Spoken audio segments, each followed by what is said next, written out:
예, 2023년 6월 11일 두 번째입니다. 계속해서 연결하기 전에 생각나는 게 있어서 한마디 하겠는데, 요새 한국에 밀교 법사들, 스님이나 밀교 법사들을 초청해가지고 밀교 관정받고, 뭐 포화수행 관정받고, 뭘 관정을 받고, 아니 자기가 그 사람을 언제 봤다고 금태 가서 관정을 받아. 현교 스승을 선택하는데도 5년, 최하 3년 내지 5년, 6년 걸리고, 밀교는 12년이 걸리는데, 코가 어디도 붙어 있는지도 모르는 사람한테 가서 밀교 관정을 받는 거야. 왜? 내가 아는 큰 스님이 무조건 기다겠다. 그 밀교 관정 법사가 공성에 대해서 설하는 거 들어봤어요? 공성을 모르면 밀교라는 것은 쓰레기, 외도 수행에 불과하다. 좀 심하게 말하면 외도 수행에 불과한 거예요. 백천만급을 수행해도 깨치고 윤회에서 벗어나는 것은 오직 한 길이다. 공성이다 이거죠. 삼종요도는 출리심을 바탕으로 공성을 깨치고, 그 다음에 대성으로 입문을 하기 위해서 보리심을 수행하는 거예요. 공성의 기억자도 모르는 사람들이 밀교 강의를 들으고 거기를 들으면 극락에 태어난다, 무슨 과피를 받는다, 무슨 성불을 한다 하니까 개미가 설탕에 꼬이듯이 가. 그리고 그런 장사를 해. 한국에도 그런 장사가 드디어 시작이 됐어. 내가 잘 아는 분도 그런 장사를 자기가 의도하지 않았지만 자기도 모르게 하고 있는 거지. 진짜 법사학에서 남을 이렇게 안 좋게 말하는 거 심각하지만 누군가는 이 말을 해야 돼.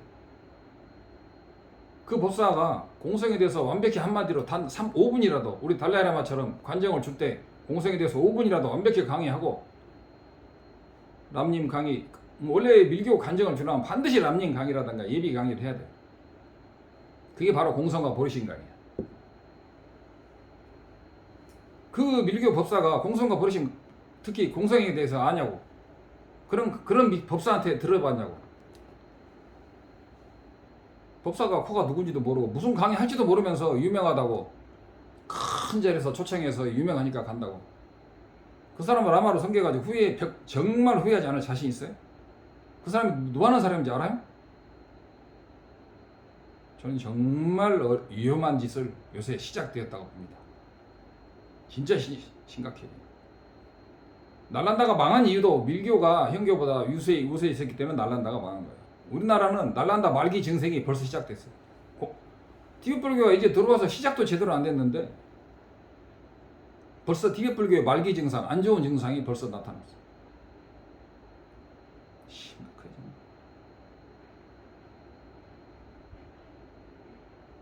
밀교를, 공성을 못 깨친 사람이 밀교를 배우면, 밀교라는 것은 여러분들이 잘 모르겠지만 이를테면 포화수행을 한다, 나로체독을 수행한다 할 때는 스스로 이렇게 해가지고 딱 공성으로 들어갈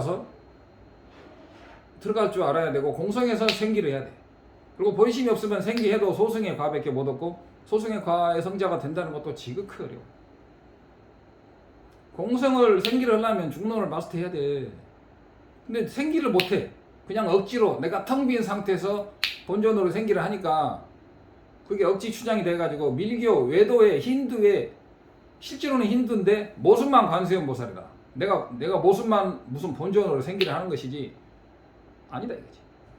또 어떤 사람은 유명한 정말 대도사 선지식 라마를 만나면 구전으로 한 하루, 짧게는 30분, 1시간, 짧으면 3일 내지 일주일만 구전 받으면 깨친다는 거야. 그러면 갤룩반 사람들은 다 미쳤냐? 20몇 년 하고 300명 중에서도 30명이 하람바가 되고 30명에서도 15명이 15명 이상은 절대로 못 깨치는 공성을 어머니 뱃속에서부터 디변말을 배워서 나와가지고 계시 하람바까지 딴 사람도 힘든 걸 한국인들이 까막눈이 그 사람 한 3일 내지 일주짜리 강의 듣고 깨친다고. 야, 이런 것을 아주 속된 말로 꿈도 야무지다. 차라리 로또를 사라. 이 폐해가 벌써 한국에 나타나고 있는 거예요. 심각해집니다. 이거 누르는 것도 잊어버렸네, 흥분해서. 그래서 정말 알만한 사람들이 모르니까 그러겠죠. 중론을 티벳에 가서 10년을 배워도 중론의 뜻을 몰라. 15년을 지나도 마하연의 견해하고 중론의 견해를 구분을 못해. 이건 제 이야기인데요. 제가 유명한 라마들한테도 많이 물어봤어요. 그리고 이번에 6월 25일 날 오시는 라마한테도 물어봤어요. 도대체 왜 그러냐. 그러니까 중론의 올바른 견해, 귀륜 논쟁의 쫑카파와 같은 문수보살의 화신의 완벽한 견해를 갖는다는 것은 사실 10년, 20년, 30년 수행해가지고는 사실 힘들다고 그러시더라고요. 그리고 제대로 된 법사를 만나고 제대로 된 수행을 해야 중론이 되는 것이, 중론은 이론이 아니라니까.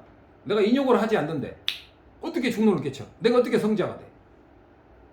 내가 무아행을 하지 않는데 어떻게 내가 무아가 돼? 내가 무아행을 배우지도 않고 실행하지도 않는데 나 잘났다고 그러는데 어떻게 중론을 수행해? 그 이론 들으면 들을수록 사람이 잘못되는 거야. 차라리 이론 아무것도 모르고 하심하고 겸손하고 정말 그런 순수하면서 오직 삼귀 순수에만 갖고는 안 돼. 순수한 사람은 복이 없어. 맨날 당해. 착한 여자 맨날 울어. 착한 여자 안 좋아. 착한 남자도 안 좋아. 삼보의 귀하고 지혜롭고 착해야 돼. 이 사람들은 착한 사람이죠. 복을 지어도 삼보의 복을 지어야 돼. 진짜 삼보. 응? 어떤 것이 진짜 삼보냐? 이것도 굉장히 어렵죠. 지금 미교를 배우는데 삼보의 티벳에서 몇 년 배웠어. 강의를 몇 년 들었어. 삼보의 정의를 압니까? 강의 거의 대답 못해. 불보의 정의 뭡니까?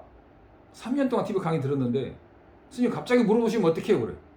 야, 자기가 3년 동안 강의하면서 귀 들었는데 삼보의 강의 응? 몰라? 불보가 뭐냐? 스님 갑자기 치고 들어오지 마세요. 야, 벌써 치고 들어와. 그래서 제가 이거 2부인데 3부 때도 간단히 한마디 하겠는데 정말 심각합니다. 그리고 혹시라도 이런 강의 듣는 사람이, 제 강의 듣는 사람 그 소수인데 정말 조심해야 돼. 연애할 때 하루 데이트하는 사람도 마음에 안 들면 뺀찌하고 나오는데 현교의 스승도 3년 내지 5년을 깊이 보고 귀의하는 건데 밀교의 스승을 그 사람이 스님인지 속인지도 몰라. 대부분. 조심해야 됩니다. 그리고 아무리 맛있는 반찬도 내가 입에 안 맞으면 그만이야. 사람 따라 체질이 있잖아요. 내가 당뇨가 있는 사람은 아무리 좋은 음식이라도 단 걸 줄여야 돼.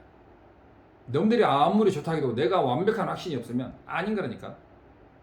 놈들이 심지어는 달라이라마께서 그 사람이 좋다 해도 검사해봐야 돼. 나하고 안 맞을 수가 있다니까. 부처님 말씀도 검사해봐야 된다고 그러잖아요. 왜 믿어? 언제 봤다고? 사기 중에 최고의 사기는 종교적인 사기야. 자기 인생을 통째로 갖다 바치잖아. 그래갖고 사이비는 자기가 사이비라고 생각 안 하죠. 잘못하면 불교도 사기가 되는 거예요. 왜냐? 스승이 어리석고 제자가 어리석고 그러면 사기가 되는 거예요. 잘 살펴야 돼. 진정한 선지식의 조건, 진정한 제자의 조건, 그 다음에 진정한 정법의 조건, 정법에 들어가는 순서, 이런 건 정확히 모르고 그렇게 해서는 안 된다 이거죠. 그래서 자매기도 열심히 하고 보시 열심히 하고 정말 훌륭합니다. 그러나 그것을 100배, 1000배, 10,000배로 띄우려면 우리 불교의 눈이 안 보이면 사람이 천냥이면 눈이 900냥이라잖아. 눈이 중요하다. 눈은 뭐냐? 해탈을 가는 유일한 길이다. 그게 뭐야? 그게 정견이죠. 정견은 뭐냐? 무아임이야? 무자성이다. 그러려면 문수보살 말씀대로 중론을 일단 배워야 돼. 이론적으로. 둘째 실천을 해야 돼. 무아행을 실천해야 돼. 내가 없는 삶, 겸손한 삶. 그 다음에 내가 아무것도 없으면 단멸이죠. 삼귀하고 열심히 수행하는 그런 나는 있어요. 그러나 주체적인 독립적인 나는 없다. 그것을 100,000,000,000번 듣고 들어서 테이프가 달아지고 그 MP3가 달아지도록 깊이 명상을 해야 돼. 그래서 보시보다 계율, 계율보다 인욕 해가지고 지혜바라밀이 그렇게 큰 거예요. 근데 어떤 선지식이라는 사람은 육바라밀을 닦아서 깨친다는 것은 미친 짓이다. 옛날로 뭐 그런 말을 했다는 분이 있는데, 육바라밀이 지혜바라밀이 들어가는데 그건 말 잘못한 것이죠. 그렇다면 이제 오바라밀을 닦아서 성불한다는 것은 미친 짓이다. 그러면은 오바라밀을 닦지 않고 육바라밀을 할 수는 없어요. 기초니까. 그래서 아무튼 지혜가 없으면 불교의 모든 수행은 유로 수행밖에 안 돼. 유로 수행, 무로 수행이 될 수가 없는 거예요. 힘들죠. 그래서 지혜 수행을 해야 된다. 지혜 수행을 하려면 문수보살 말씀을 믿는다면 대론을 제대로 배우고, 둘째 대론과 대론, 큰 대자 대론이에요. 대론을 가르치는 선생의 가르침을 철저히 하지 않으면 결국은 이제 올바른 스승도 아니게 되고 자기도 공부가 항상 뒤로 물러서게 되는 건데, 사실 이 선지시적에 관한 부분이 어렵지 중론은 그 부분만 되면 사실은 중론은 쉽다 이거죠. 그러니까 사람들이 중론이 어렵다고 생각하는 이유는 어떤 사람은 중론을 자기가 이해했다고 착각하는 거예요. 그래가지고 막 내가 중론을 인도에서 20년 배웠어 그러면서 줄줄줄줄 말하는 거야. 근데 인간이 안 변해. 중론 잘못 배운 거야. 무슨 말해도 선문답으로 중론을 대답 잘해. 근데 인간성이 뭔가 아니야. 중론 모르는 사람이야 그 사람. 중론은 뭐냐? 보시, 즉 너무 인색하지 않고 잘 주고, 계율 잘 지키고, 인욕 잘하고, 정진 잘하고, 선정, 잡된 세속사에 물들지 않고 열심히 정진하고, 지혜, 항상 공성의 지혜가 밝은 상태로 꾸준히 가고, 진짜 저 사람은 진짜 사람이 좋다. 그리고 상이 없다. 그런 이야기를 적어도 들어야 된다. 그래서 어떤 사람은 옛날에 이런 말 했죠. 우리 큰아버지, 우리 큰어머니는 보시를 그렇게 잘해. 근데 보시 오고 나서 한마디 해가지고 복을 다 까보고 그런 분 있잖아. 그래서 마음 동기가 중요하고, 그 보시한 것을 10배, 100배, 1000배, 10,000배로 키우려면 역시 마음 동기가 응무소지 생기신 그 나라는 생각을 버리고 하는 게 좋다. 그 다음에 보시보다 공덕이 10배, 100배 뛰어난 게 계율이다 이게. 남에게 많은 보시를 하는 것도 좋지만 부처님이 가르치신 그 5개, 10개, 그 다음에 대승의 보살 이렇게. 밀격에도 있는데 밀격에는 나도. 그래서 이런 것들을 잘 지키는 게, 보살계를 잘 지키면은 성불에 가깝다 그러죠. 그래서 완벽한 보살계를 받는 사람은 시방에 있는 무수한 볼보살이 그 사람을 기억을 한다. 그래서 완벽한 보리심을 바라는 것이 범부라도 그런 거예요. 근데 완벽한 보리심을 바라려면 결국은 견성을 해야 돼요. 무아야를 모르는데 어떻게 아집이 있는데 어떻게 보리심을 바래? 근데 견성을 못했는데 보리심을 바랬다. 전생에 견성한 사람이라고 봅니다 저는. 그래서 그런 사람은 견성이 가까워요. 왜냐? 모든 걸 죽어도 아까워하지 않고, 자기가 30년 동안 모았던 집 재산 다 죽어도 아까워하지 않고 태어나고 거지로 살아도 태어난 사람이, 그런 사람이 견성을 뭐 진짜 자다가도 하는 거죠. 그런 사람. 그러나 그렇지 않은 사람이 뭐 세소다 고만직으로 식으로 견성한다. 지나가는 강아지가 오듣는 소리다 이거죠. 그래서 우리는 어떤 사람은 보시를 너무 잘해. 역사에도 많이 나. 그리고 막 어떤 거사는 큰 사업을 하게 보시를 많이 하는데 항상 주변 사람한테 조금씩 이야기하고, 근데 야 네가 보시 많이 했는데 네가 왜 이렇게 건방져? 그러면은 니는 그렇게 해봤어? 그러고 네가 나를 뭔데 무시하고 한마디 하고. 그러니까 보시를 많이 하지만 그게 유로 보시밖에 안 돼. 보시 공덕도 적고.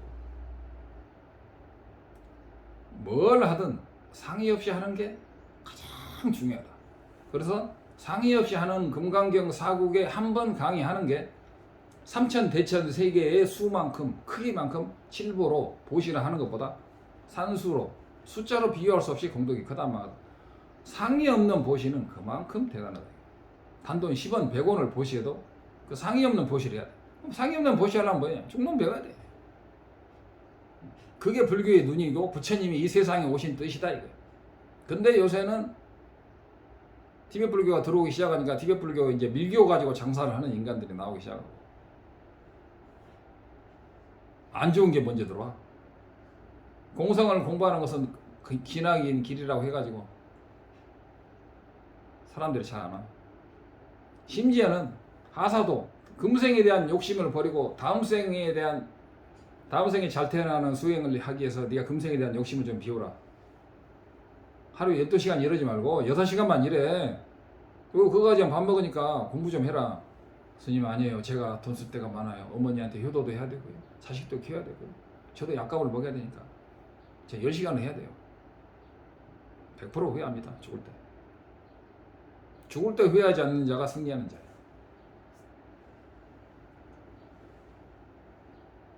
백날 말해도 말 안 들어. 어쩔 수 없죠. 어떻게. 그렇습니다. 그래서 보시보다는 지게가 공덕이 크고 지게보다는 인욕이죠. 육바라밀에서 마지막으로 무너지는 게 가장 거기만 넘어서면 되는데 거기서 못 넘어서는 게 인욕이죠. 사람들이 인욕을 못해서 공부가 발전하지 않는 거 핵심이죠. 계율도 잘 지켜. 보시도 잘해. 근데 계율을 잘 지키면 계율도 제대로 지키면 그것을 화내면 안 되는 거. 그 쉽게 보면은 탐진치가 있잖아요. 분노하지 말라는 것이기 때문에 잘하죠. 근데 계율을 안 해도 쉽게 해도 화내지 마라, 남을 때리지 마라, 욕설하지 말라가 있잖아요. 그런 계율을 잘 지키면 인욕으로 가는 거예요. 근데 결국은 인욕에서 다 무너지는 거예요. 수행에서 무너지는 사람은 계율에서도 무너지지만 결국은 계율을 넘어서는 사람들이 있는데 계율을 넘어선 사람 중에서 대부분이 8, 90%가 인욕에서 10중 8구 인욕에서 무너져. 못 참아. 내가 계율도 정정하고 수행도 잘하고 보시도 잘하고 모든 게 완벽한데 네가 나를 무시해? 딱 그러는 거야. 야, 네가 사람 볼 줄 모르는구나. 사람 볼 줄 모르는구나까지는 좋아. 근데 이제 그걸 가지고 분노를 하고 그 사람하고 싸우고 그러면 인욕은 뭐냐? 인욕은 인욕할 나마저도 없는 거야. 인욕할 대상도 공하고 내가 분노하는 나가 누구냐? 분노하는 나는 없다 이게. 근데 사람들은 전생업으로 분노를 해. 그리고 분노하는 나가 있다고 착각을 해. 그 착각을 없애는 게 근본 무명을 없애는 거다 이게. 그거 착각을 없애기 위해서 우리는 중론을 배운다 이게. 그래서 근데 그걸 모를 때는 무조건 참으라 이게. 어떤 옛날에 재작년인가 어떤 매티움가 그 저자가 어디까지 인용을 해야 됩니까? 라고 또 물어봤는데 그때 대답을 안 했어요. 어떻게 하다 보니까 참는 게 좋죠. 그러나 멍청하게 참지 말고 지혜롭게 참으라 이거예요. 만약에 상사가 너무 부당하다. 그러면 그 회사 나오면 되지. 싸우지 말고. 포기를 못하니까 인욕이 쓸데없는 인욕을 많이 하게 되는 거예요. 꼭 좋은 직장에만 집착하니까 아니 중소기업 들어가면 월급이 좀 싸기는 하지만 마음 편하고 공부도 열심히 할 수 있는데 꼭 대기업에 갈라서 대기업에서 욕을 먹으니까 그 돈 몇 푼 더 받기 위해서 인욕을 하려고 하니까 속이 다 터지고 병이 나는 거예요. 결국은 욕심이 있으면 분노를 참을 수 없게 되고 스님이 참아라 했으니까 참자 해가지고 비굴하게 되는 거예요. 나중에 비굴함하고 인욕은 하늘밖에 안 쳐요. 뭘 참아? 불의를 보면 참으면 안 되지. 그러나 그것을 고치는 방법은 있죠. 비굴하면서 인욕이라고 착각하는 경우도 많아요. 그러나 내 마음에 걸림이 없고 아무리 생각해도 이건 인욕해야 되겠다 하면 그건 또 인욕이에요. 그 마음 동기가 모든 불교 수행의 핵심이다. 하사도는 금생을 포기하는 거예요. 정말 금생을 포기하고 중론 배우는 사람 몇이나 있습니까? 하사도 수행도 안 된 사람이 중사도도 안 된 사람이 상사도도 안 된 사람이 밀교를 진입하고 있는 이 진짜 어처구니 없는 현실이다 이거. 심각해 지금. 티불교가 들어오려고 하고 있는데 티불교가 뭔지도 모르고 티불교의 나쁜 점부터 지금 부작용부터 막 판을 치고 벌써 심각해요. 3부로 가겠습니다.